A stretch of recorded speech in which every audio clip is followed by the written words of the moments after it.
Hola, soy Cecilia Brusoni. Este video es sobre el oral individual de Español A Literatura del Bachillerato Internacional. Como habrán visto en el nuevo programa, el oral individual deja de ser una instancia de control en el que nosotros los profesores elegíamos todo para ser una instancia de creación del alumno lector, de las conexiones que haya establecido entre las obras literarias que ha leído y cuestiones globales. Las cuestiones globales tienen que tener importancia en gran escala, ser transnacionales y tener influencia en contextos locales cotidianos. De este modo, el oral individual se relaciona con el enfoque de la enseñanza, denominado la enseñanza desarrollada en contextos locales y globales. Podemos establecer una diferencia de foco en tres de los componentes de evaluación. Mientras la prueba 1 pone el foco en la transferencia de habilidades de análisis literario, la prueba 2 tiene puesto el foco en lo comparativo, en la comparación de obras literarias, mientras que el oral individual tiene puesto el foco en lo contextual, en el aprendizaje contextualizado. En la guía del nuevo programa ustedes pueden ver que se sugieren 5 campos de indagación para que el estudiante pueda formular las cuestiones globales que relacionan a dos textos. Entonces, estas cuestiones globales pueden estar inspiradas en esos campos de indagación o en los Objetivos de Desarrollo Sostenible de las Naciones Unidas. El alumno entonces elige con autonomía las obras con las que va a trabajar, los fragmentos que abordan la misma cuestión global que el propio alumno define. En relación con esto, ustedes pueden leer en el material de ayuda al profesor explicaciones muy detalladas acerca de cómo formular la cuestión global. En su proceso entonces de indagación, el alumno desarrolla sus habilidades de autogestión en toda la preparación de su oral, que llevará aproximadamente un año, con actividades en su carpeta que le permitirán establecer conexiones entre textos y cuestiones globales, y fundamentalmente conceptos como perspectiva y representación. De todas esas conexiones que haya establecido de los textos leídos durante la materia, hará sus propias selecciones. Hay un estímulo. El estímulo dice: examine las maneras en que la cuestión global que ha elegido se presenta mediante el contenido y la forma de dos de los textos que ha estudiado. De modo que cada pasaje elegido de esos textos debe permitir ver cómo se representan desde el contenido y la forma perspectivas sobre una cuestión global determinada, la misma cuestión global en relación con los dos textos y fragmentos. El foco no es la comparación, insisto, sino el aprendizaje contextualizado. El oral individual tiene una duración de 15 minutos. Forma parte de la evaluación interna. Esto quiere decir que nosotros tomamos estos orales, grabamos estos orales y los calificamos, y luego nuestras calificaciones son moderadas externamente por el IB. El estudiante debe elegir 2 obras literarias, una obra literaria traducida y una obra literaria no traducida. Debe seleccionar a su vez un fragmento del texto literario traducido y un fragmento del texto literario no traducido. Esos fragmentos deben tener como máximo 40 líneas. Esos fragmentos deben permitir explorar cómo se construyen los significados en relación con la cuestión global que enunciaron. Para fundamentar las ideas, el estudiante debe seleccionar las partes del fragmento que muestren su perspectiva sobre la cuestión global. Entonces, no es una comparación entre los dos fragmentos, ni mucho menos un comentario pormenorizado de los fragmentos. La organización del oral puede plantearse de la siguiente manera. En los 10 primeros minutos, que corresponden a la respuesta preparada del alumno, pueden distribuirse 2 minutos para la introducción a la cuestión global común de las dos obras, 2 minutos para abordar el fragmento de la primera obra, 2 minutos para abordar la obra en totalidad, otros 2 minutos para abordar el fragmento de la segunda obra y otros 2 minutos para abordar la segunda obra en su totalidad.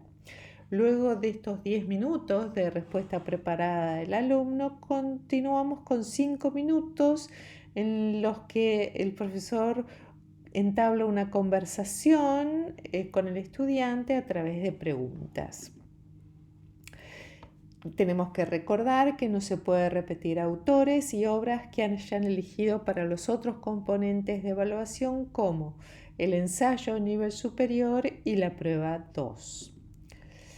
El oral individual en nivel medio y en nivel superior tiene distinto peso, dado que en nivel medio solamente hay 3 componentes de evaluación y en nivel superior se agrega el ensayo de nivel superior. Entonces, en nivel medio tiene un 30% y mientras que en nivel superior un 20% de peso total en la evaluación total del estudiante. La logística, más allá de un sistema para grabar el oral y un lugar libre de ruidos, el estudiante completará un esquema en formulario del IB en donde enumerará 10 puntos que le permitirán estructurar el oral. Ese esquema lo guardará el profesor después del oral. Ese esquema y las copias de los fragmentos deben entregarse al profesor una semana antes para que el profesor pueda tener claramente idea de cuáles son las preguntas que podrá hacer inclusive. A su vez, el profesor debe guardar la carpeta del alumno que permita ver todo el proceso de preparación del oral. En el taller de septiembre de 2019 en Buenos Aires, 2 profesoras se animaron a jugar un juego de roles, Débora Mundani como alumna y Lucía Monteverde como profesora. Estoy muy agradecida por su colaboración. Yo les propuse a los profesores que asistieron a este taller que leyeran 2 cuentos, Colinas como elefantes blancos de Hemingway y Conservas de Samantha Schweblin. Estos 2 autores permiten demostrar también la variedad que hay que buscar con el programa: un hombre, una mujer, 2 siglos, un autor consagrado, una autora contemporánea. Podemos suponer entonces que un profesor podría armar un corpus de entre 5 y 10 relatos cortos de cada uno de estos autores. La profesora Débora Mundiani, en su papel de alumna, seleccionó como cuestión global que abordan los 2 autores en estos cuentos representaciones de la mujer, la maternidad y el aborto. Entonces, tomó como punto de partida, tomó el campo de indagación, creencias, valores y educación y definió la cuestión global como representaciones de la mujer, la maternidad y el aborto. El texto entonces en traducción es el cuento de Hemingway, Colinas como elefantes blancos, de 1927, que, como les dije, podría formar parte de un corpus de entre 5 y 10 cuentos del mismo autor. Cualquiera de estos 2 cuentos se pueden conseguir fácilmente en internet para poder releerlos a la hora de escuchar el oral. El texto no traducido es el cuento Conservas de Samantha Schweblin, que fue publicado en su libro Pájaros en la boca en 2009 y reeditado por Random House en 2017. Podemos pensar que el profesor podría elegir directamente este libro, Pájaros en la boca, o podría armar su propia antología o su propio corpus de entre 5 y 10 cuentos de la misma escritora. Bien, el fragmento de la obra Conservas, del texto Conservas, es las últimas 40 líneas, mientras que el texto el fragmento elegido de Hemingway es el diálogo central de los 2 personajes. Entonces, pensando en la organización de la que hablé anteriormente, vamos a escuchar el oral de la profesora. Entonces, la profesora que actúa como alumna de Débora Mondani. Son 10 minutos. Este sería el esquema. Y ahora vamos a escuchar el oral. Bueno, la cuestión global elegida es creencias, valores y educación, pero me gustaría indagar en las representaciones que aparecen en las 2 obras elegidas sobre la mujer, la maternidad y el aborto. Los 2 autores que elegí son Hemingway, su cuento Colinas como elefantes blancos, y el cuento Conservas de Samantha Schweblin. Colinas como elefantes blancos fue publicado originariamente en una revista literaria en 1927 que se llama Transition, y ese mismo año se publica en un libro que se llama Hombres y Mujeres.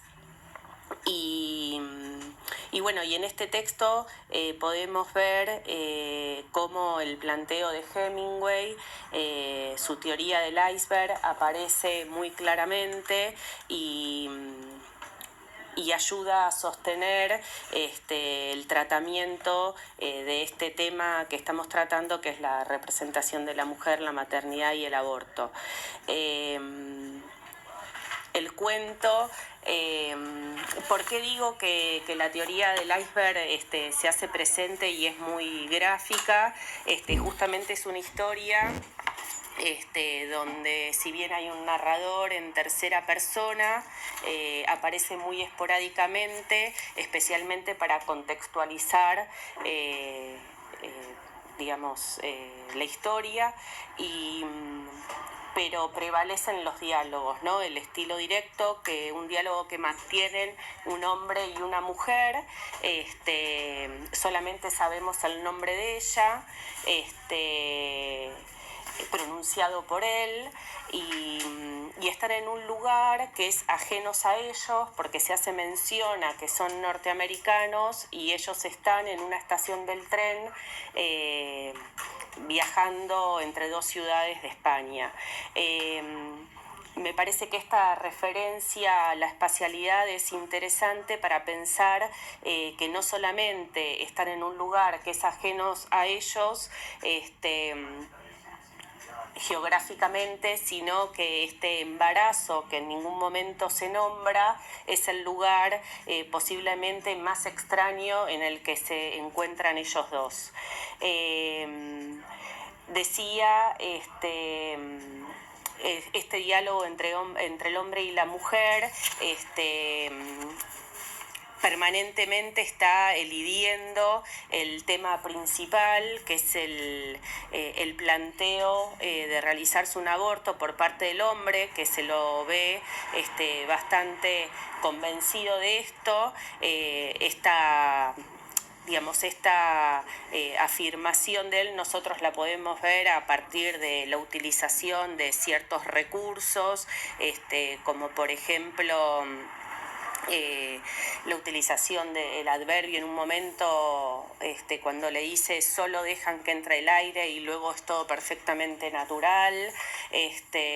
También ahí él perfectamente está haciendo hincapié en que pareciera que esta operación, que también se nombra el aborto como una operación, se lo nombra de una manera bastante minimizada. Ella, en cambio, duda respecto no solamente de la realización de la práctica del aborto, sino que duda de todo lo que sucede a su alrededor. Entonces, cuando no sabe ni qué tomar, entonces le dice, ¿te parece que tomemos esto? ¿Te parece lo otro? Digamos, esta duda en ella es bastante frecuente. Sin embargo, cuando él pareciera que la provoca en una conversación alrededor de una bebida que les van a traer, una comida típica de España, que ella dice sabrosús, y él le responde, así pasa con todo. Y ahí ella pareciera que activa y le dice, sí, dijo la muchacha, todo sabrosús, especialmente las cosas que uno ha esperado tanto tiempo. Ahí nuevamente la utilización del adverbio, en este caso especialmente, rompe con esa cotidianidad o habitualidad entre ellos, y es este embarazo el que irrumpe, ¿no? Por otra parte, yo decía que él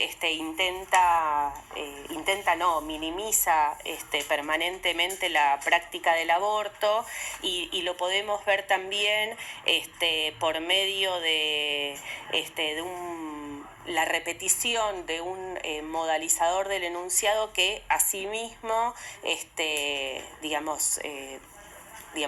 trabaja en paralelismo, cuando dice en realidad se trata de una operación muy sencilla, en realidad no es una operación, en realidad no es nada. No solamente que minimiza, sino que acá la repetición es el vehículo de la negación, ¿no? Con conclusión, bueno, paso, Conservas, el cuento de Samantha Schweblin, es un cuento fantástico, toda su obra podríamos enmarcarla dentro del género fantástico. Está contada está narrada en una primera persona,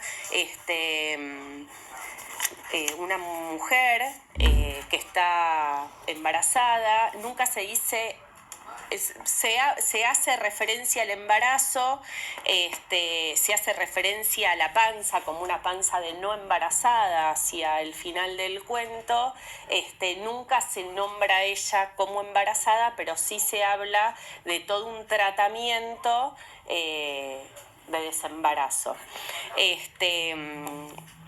En este caso, me interesaba ver de qué manera aparece esta cuestión global, que es el tratamiento de la mujer, la maternidad y el aborto, porque acá la protagonista se hace cargo de lo que le sucede. Ella decide dar marcha atrás con este embarazo, deja muy en claro que si bien el tono es desapegado, sí sabemos que la llegada de esta hija Teresita le produce cierta sensibilidad. Yo creo que al elegir el nombre en diminutivo, ahí nosotros también podemos ver un grado de afectividad interesante. Y decía, es la mujer la que se hace cargo de la decisión, pero una decisión que solo puede funcionar en la medida que sea una decisión conjunta. Entonces su pareja, su marido, Manuel, es clave en esta historia. Los dos protagonistas tienen nombre. La niña en cuestión también tiene nombre, y los abuelos también deben acompañar esta decisión. Hay un punto de inflexión en el relato, que es cuando se anuncia, dice, entonces llegó el día, hay indicadores temporales para que esto suceda, y lo cotidiano, digamos, desborda los límites de lo real y aparece lo fantástico cuando las contracciones comienzan por el estómago, ¿no? Dice, el estómago me arde y late cada vez más fuerte como si fuera a explotar.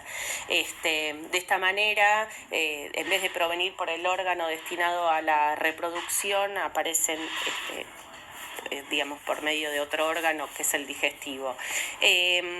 Hay un momento donde la certeza de la protagonista digamos, se quiebra, aparece cierto miedo, cierto temor, en principio a que las cosas salgan mal, pero esta repetición de la palabra mal, que al mismo tiempo utilizada de distintas maneras, con distintas funciones, primero dice, temo que algo pueda salir mal y lastimemos a Teresita. Quizás ella sepa lo que está pasando, quizás todo esto esté muy mal. Nosotros podemos ver cómo, digamos, primero es miedo a que el tratamiento salga mal y después tiene una cuestión, digamos, un carácter axiomático, donde dice quizás todo esto esté muy mal y por primera vez la protagonista teme haber tomado una mala decisión en todo sentido. Entonces esto aparece luego a partir de la repetición del verbo querer, ¿no? Donde refuerza la duda y el personaje se quiebra y dice yo solo quiero dejarlo para más adelante. El pedido queda inconcluso, lo podemos ver con el uso de puntos suspensivos, dice no quiero que, y se corta, y ahí se termina el diálogo, y ella, la voz narradora, silenciada, expresa, quiero decirle a Manuel que me deje acá tirado, ya empezaron las contracciones. Ya estamos 10 minutos. Bueno, sí. Okay. ¿Les parece entonces que vamos al recreo y a la vuelta hacen la conversación? ¿Sí? Sí. Bueno.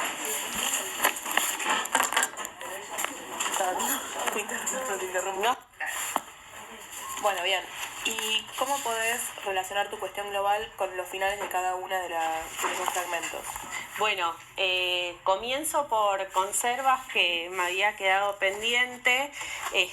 Yo había hablado de esta evolución del personaje que va de una afirmación, una certeza en la toma de esta decisión de desembarazarse temporalmente, a la duda, y posteriormente, una vez que se produce este trabajo de parto, cuando ella siente en su boca y lo detiene esta semilla, esta almendra, algo así dice, me interesó ahí ver cómo trabaja el futuro, el tiempo verbal, como un modo para poder expresar su esperanza, ¿no? Dice, es una sensación inconfundible que guardaré hasta dentro de algunos años. Miro a Manuel, que parece aceptar el tiempo que necesito. Ella nos esperará, pienso. Ella estará bien hasta el momento indicado. Y recién ahí puede escupirla. Bueno, de ese final me interesan dos cuestiones. Por un lado, bueno, el final en sí mismo, esto de largarla, y también la incorporación del pronombre, la primera persona del plural, porque claramente ahí queda claro esta decisión conjunta, ¿no? En cuanto al final de Colinas como Elefantes Blancos, me parece que es un final, digamos, muy adecuado a todo el cuento, ¿no? No es un final ni que irrumpe, ni que sorprende, no se hace mención, como ya lo había dicho, no solo al aborto, sino ni a la decisión que van a tomar. No hay una resolución, si lo tenemos que decir de alguna manera, sobre el conflicto. Bien, ¿y cómo podés relacionar esto y la cuestión global con el realismo en Colinas como Elefantes Blancos y con lo fantástico en Conservas?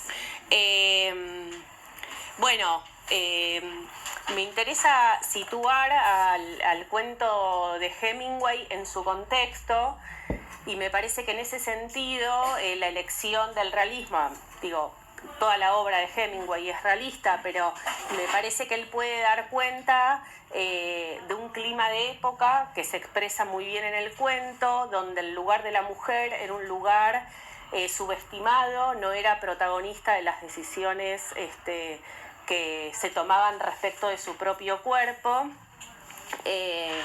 a diferencia del cuento de Samantha Schweblin, que transcurre 82 años después, y en un contexto donde el lugar de la mujer no solo se reivindica, sino el cuerpo de la mujer también, y la decisión sobre el propio cuerpo.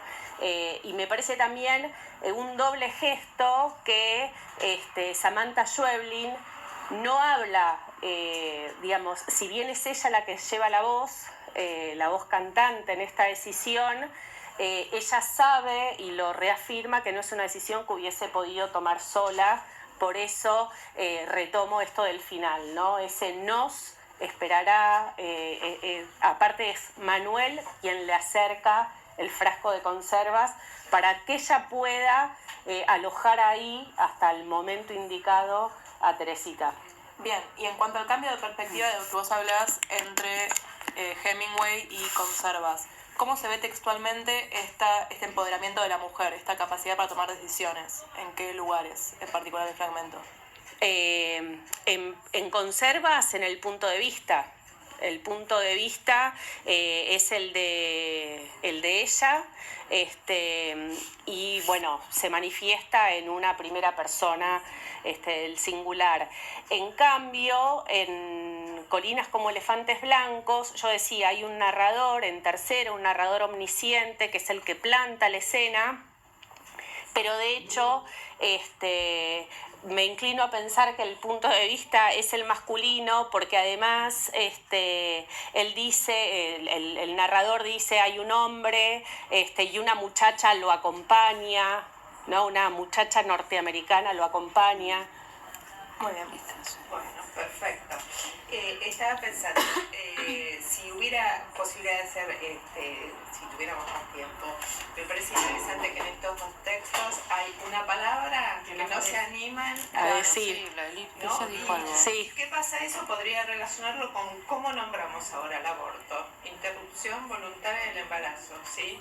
Parece que es lo innombrable. Sí. Podría hacerse esa relación. Bueno. Gracias.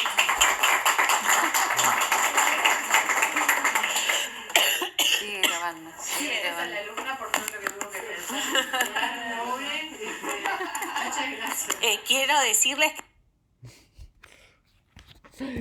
Bueno, entonces habrán visto que en esta improvisación que amablemente, muy generosamente hicieron las profesoras, hubo algunas cuestiones como esta que tuvimos que pausar el oral porque llegó el momento del recreo. Bueno, eso no se puede hacer en la realidad, todo tiene que estar grabado en forma continua. Bueno, espero que les sirva. Muchas gracias a las profesoras. Saludos.